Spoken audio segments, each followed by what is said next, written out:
அனைவருக்கும் வணக்கம். 7ஆம் வகுப்பு 2ஆம் பருவம் அறிவியல் பாடத்தில் நாம் பார்க்கக்கூடிய பாடம் அலகு 3 நம்மை சுற்றி நிகழும் மாற்றங்கள். இந்த பாடத்தில் நாம் என்ன பார்க்க போகிறோம்னா, திண்மம், திரவம், வாயுக்கள் மீது வெப்ப விளைவு, வெப்பத்தினால் துகள்களில் ஏற்படும் மாற்றங்கள், இயற்பியல் மற்றும் வேதியியல் மாற்றங்களோட பண்புகள் மற்றும் வேறுபாடுகள், காப்பர் சல்பேட் படிகமாதல், கற்பூரம் பதங்கமாதல் சோதனைகள், வெப்ப ஏற்பு மற்றும் வெப்ப உமிழ் மாற்றம், கால ஒழுங்கு மற்றும் கால ஒழுங்கற்ற மாற்றங்கள் பற்றி பார்க்கலாம். நம்மை சுற்றி எல்லா நேரங்களிலுமே மாற்றம் நடந்துக்கிட்டு தான் இருக்குது. அந்த மாற்றமானது பொருளோட இயற்பியல் பண்புகளிலோ அல்லது வேதியியல் பண்புகளிலோ ஏற்படக்கூடியதாக உள்ளது. உதாரணமாக, பனிக்கட்டி வெப்பப்படுத்தும் பொழுது நீராக மாறுது. இதில் பனிக்கட்டியானது திண்ம நிலையிலிருந்து திரவ நிலைக்கு மாறுகிறது. அடுத்து, நீரை வெப்பப்படுத்தும் போது நீராவியாக மாறுது. இங்கே நீரானது திரவ நிலையிலிருந்து வாயு நிலைக்கு மாறுகிறது. இந்த 3 நிலைகளிலுமே நீரானது நீராகவே உள்ளது. புதிய பொருள் எதுவும் உருவாகவில்லை. ஆனால் பருமனில் மட்டும் மாற்றம் ஏற்படுகிறது. இது மாதிரி ஏற்படக்கூடிய மாற்றம் இயற்பியல் மாற்றம். அடுத்து, இரும்பாலான பொருளை ஈரமான இடங்களில் போடும் பொழுது அந்த இரும்பு மேலே செம்பழுப்பு நிறம் உருவாகி இரும்பில் துருவேறி அதனுடைய நிறம் அமைப்பெல்லாம் மாறி இருக்குது. இந்த துருவேறிய இரும்பானது திரும்ப இரும்பு பொருளாக மாறாமல் புதிய பொருளாக துருவானது உருவாகிறது. இம்மாதிரி ஏற்படக்கூடிய மாற்றம் வேதியியல் மாற்றம். அதாவது பொருளோட வேதியியல் இயைபில் ஏற்படக்கூடிய மாற்றம் வேதியியல் மாற்றம். படத்தில் உள்ளவற்றை பார்த்து இயற்பியல் மாற்றமா அல்லது வேதியியல் மாற்றமா என எழுதலாமா? 1, 2, 3, 4 மற்றும் 9 இவையெல்லாம் வேதியியல் மாற்றங்கள். அதாவது இரும்பு துருப்பிடித்தல், உணவு செரித்தல், முட்டை வேக வைத்தல், வாழைப்பழம் அழுகுதல் மற்றும் கட்டை எறிதல் இவையெல்லாம் வேதியியல் மாற்றங்கள். 5, 6, 7, 8 இவையெல்லாம் இயற்பியல் மாற்றங்கள். அதாவது மணல் நீர் கலவை, மரக்கட்டை வெட்டுதல், தகரம் நசுங்குதல் மற்றும் வண்ண பட்டன்கள் இவையெல்லாம் இயற்பியல் மாற்றங்கள். இயற்பியல் நிலையின் அடிப்படையில் பருப்பொருள்கள் திண்மம், திரவம் மற்றும் வாயு என 3 நிலைகளில் காணப்படுதுன்னு 6ஆம் வகுப்பில் படிச்சிருக்கோம். அழுத்தம் கொடுத்தல், வெப்பப்படுதல் அல்லது வேறு காரணங்களால் பொருள்கள் இருக்கக்கூடிய துகள்களோட அமைப்பு மாறுபடுவது இயற்பியல் மாற்றம். இந்த பொருள்களை வெப்பப்படுத்தும் போது ஏற்படும் விளைவுகளை பற்றி நம்ம பார்க்கலாம். அடுத்து, திண்மம், திரவம் மற்றும் வாயுக்களின் மீது வெப்பத்தின் விளைவு. பொருள்களுக்கு வெப்பத்தை கொடுக்கும் பொழுது அதில் இருக்கக்கூடிய துகள்களோட அமைப்பு பாதிப்படைஞ்சு பொருள்களானது விரிவடையும். அல்லது பொருள்களுக்கு குளிர்ச்சியை கொடுக்கும் பொழுது துகள்களோட அமைப்பு பாதிப்படைஞ்சு பொருளானது சுருங்க செய்யும். ஆனால் பொருளோட நிறையிலேயோ துகளோட எண்ணிக்கையிலேயோ எந்த மாற்றம் இருக்காது. ஆனால் துகளோட அமைப்பில் மாற்றம் ஏற்படும். அதாவது பொருளை வெப்பப்படுத்தும் போது அதனுடைய பருமன் அதிகரிக்கும். பொருளை குளிர்ச்சி செய்யும்போது பருமன் குறையும். இதுபோல் பருமனில் மாறுபாடு அடைஞ்சும் நிறையில் மாறுபாடு ஏற்படாமல் இருக்கக்கூடிய மாற்றம் தான் இயற்பியல் மாற்றம். இது மட்டும் இல்லாமல் திண்மம், திரவம் மற்றும் வாயுக்களை வெப்பப்படுத்தும் போது உருகுதல், கொதித்தல் போன்ற நிகழ்வுகளும், குளிர்விக்கும் போது உறைதல், குளிர்வித்தல் போன்ற நிகழ்வுகளும் ஏற்படுது. அடுத்து, இயற்பியல் மாற்றங்கள். ஒரு பொருளோட வேதி இயைபில் எந்த ஒரு மாற்றத்தையும் ஏற்படுத்தாமல் பொருளோட இயற்பியல் பண்புகளில் மட்டும் மாற்றம் ஏற்பட்டால் அது இயற்பியல் மாற்றம். இந்த மாற்றத்தின் போது எந்த புதிய பொருளும் உருவாகாது. உதாரணமாக, மரக்கட்டையை உடைக்கும் போது மரக்கட்டை தான் கிடைக்கும். இதில் மரக்கட்டையோட அளவு மட்டும் மாறும், ஆனால் புதிய பொருள் கிடைப்பதில்லை. அதே போல் பல்பை ஆன் பண்ணால் ஒளிரும், ஆஃப் பண்ணால் பழைய நிலைக்கே போயிடும். இதிலும் புதிய பொருள் கிடைப்பதில்லை. இதெல்லாம் இயற்பியல் மாற்றம். இயற்பியல் மாற்றத்தின் பண்புகள். இந்த மாற்றத்தில் புதிய பொருள்கள் உருவாவது இல்லை. உதாரணமாக பனிக்கட்டி உருகும்போது நீர் கிடைக்குது. இதில் பனிக்கட்டியும் நீரும் ஒரே பொருளால் ஆனது. அடுத்து இந்த மாற்றமானது தற்காலிகமானதும் மீள்தன்மை உடையதும் ஆகும். உதாரணமாக நீரை வெப்பப்படுத்தினா நீராவி கிடைக்கும். நீராவியை குளிர்விச்சா மீண்டும் நீரே கிடைக்கும். இந்த மாற்றத்தில் வேதியியல் பண்புகளில் எந்த மாற்றமும் ஏற்படுவது இல்லை.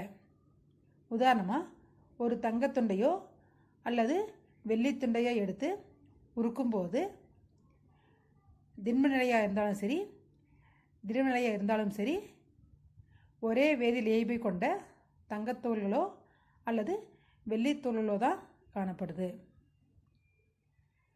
இந்த மாற்றத்தில் பொருளோட வண்ணங்கள், வடிவங்கள் மற்றும் அளவுகளில் மாறுபாடு ஏற்படுது. உதாரணமாக காய்கறியை வெட்டும் போதும் பலூன் ஊதும் போதும் இந்த மாற்றங்கள் ஏற்படுவதை காணலாம். அடுத்து நிலை மாற்றம். நிலை மாற்றம்னா பொருளானது வெப்பத்தினாலோ அல்லது குளிர்ச்சியினாலோ ஒரு நிலையிலிருந்து மற்றொரு நிலைக்கு மாறுவதாகும். உதாரணமாக பனிக்கட்டி உருகுதல். ஒரு சில நிலை மாற்றங்கள் நம் அன்றாட வாழ்வில் நடந்துக்கிட்டு தான் இருக்குது. அவை உருகுதல், ஆவியாதல், உறைதல், ஆவி சுருங்குதல் மற்றும் பதங்கமாதல். இவற்றை ஒன்றொன்றாக நாம் பார்க்கலாம். உருகுதல். ஒரு கிண்ணத்தில் பனிக்கட்டிகள் எடுத்து வைக்கும்போது அதனை சுற்றி நீர் தேங்கி இருக்கிறத பார்த்துருக்கோம். என்ன காரணம்னா பனிக்கட்டியானது வெளிப்புறத்தில் இருக்கக்கூடிய வெப்பத்தை எடுத்துக்கிட்டு நீராக மாறுகிறது. அந்த நீருக்கு குளிர்ச்சி கொடுக்கும்போது திரும்பவும் பனிக்கட்டியாக மாறுகிறது. இதிலிருந்து நாம் என்ன தெரிஞ்சுக்கிறோன்னா திண்ம பொருளுக்கு வெப்பத்தை கொடுக்கும்போது திரவமாக மாறுவது உருகுதல்.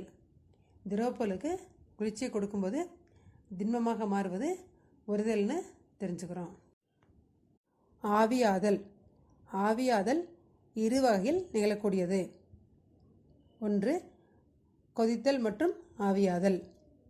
ஒரு பாத்திரத்தில் தண்ணி எடுத்து வெப்பப்படுத்தும் போது நீர் குமிழ்கள் உருவாகி நீராவியாக மாறுவது கொதித்தல் ஆவியாதல் நிகழ்வாகும். அடுத்து கொதித்தல் மற்றும் வெப்பப்படுத்தல். ஈரமான துணிகளை சூரிய ஒளியில் உலர்த்தும் போது துணியில் இருக்கக்கூடிய நீரானது ஆவியாகி துணியானது உலர வைப்பது கொதித்தல் வெப்பப்படுத்தல் நிகழ்வாகும். ஆவியாதல் என்பது மெதுவாக நடைபெறக்கூடிய ஒரு நிகழ்வாகும். இது திரவத்தோட மேற்பரப்பில் மட்டும்தான் நிகழும். இந்த ஆவியாதலோட நுட்பம் கடல் நீரில் கரைந்துள்ள உப்பை பிரித்தெடுக்கவும், ஈரமான துணிகளை உலர வைக்கவும், மீன்களை உலர வைக்கவும் பயன்படுகிறது. உறைதல். ஒரு திரவத்துக்கு குளிர்ச்சியை கொடுக்கும்போது அதில் இருக்கக்கூடிய துகள்களானது ஆற்றலை இழந்து அதிர்வடையும் வேகமும் குறைகிறது. அதனால் துகள்களுக்கிடையே உள்ள இடைவெளி குறைந்து திண்மமாக மாறுகிறது.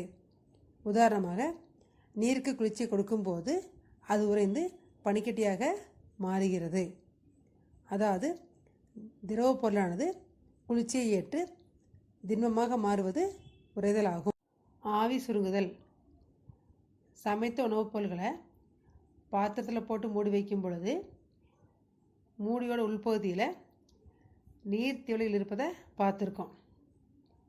இந்த நீர் திவலைகள் எப்படி வந்துச்சு? சூடான உணவில் இருந்து நீராவியானது வெளியேறி மூடியின் மேலே படும்போது மூடியோட வெப்பநிலையானது உணவின் வெப்பநிலையை விட குறைவாக இருக்குது.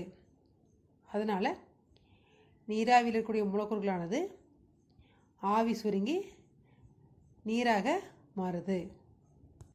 அதாவது வாயு நிலையினை சுருக்கி நீர்மமாக்கும் நிகழ்விற்கு ஆவி சுருங்குதல் என்று பெயர். ஆவி சுருங்குதல் நிகழ்வை ஒரு சோதனை மூலமாக பார்க்கலாம். ஒரு கண்ணாடி குடுவையை தாங்கியில் பொருத்தி நீரை ஊற்றி நிரப்பிக்கணும். கண்ணாடி குடுவையை ஒரு துளை உள்ள ரப்பர் அடைப்பானால் மூடி வச்சுட்டு ஒரு துளை வழியாக கண்ணாடி குழாயை செருகணும். மற்றொரு தாங்கியில் ஒரு கண்ணாடி தட்டு, அதற்கு கீழே ஒரு பீக்கர் வச்சு பொருத்திடணும். கண்ணாடி குடுவையை வெப்பப்படுத்தணும். வெப்பப்படுத்தும் போது நீரானது கொதித்து ஆவியாகி நீராவியானது கண்ணாடி குழல் வழியாக வெளியேறி கண்ணாடி தட்டின் மீது பட்டு குளிர்ச்சியடைஞ்சு நீர் துளிகளாக பீக்கரில் விழுகும்.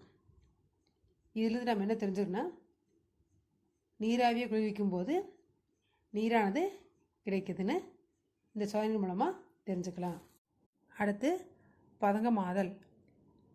திண்மப் பொருள்களை வெப்பப்படுத்தும் பொழுது திரவ நிலைக்கு மாறாமல் நேரடியாக வாயு நிலைக்கு மாறும் நிகழ்விற்கு பதங்கமாதல் என்று பெயர். வீடுகள் அல்லது கோயில்களில் கற்பூரம் ஏற்றி வைப்பதை பார்த்துருப்பீங்க.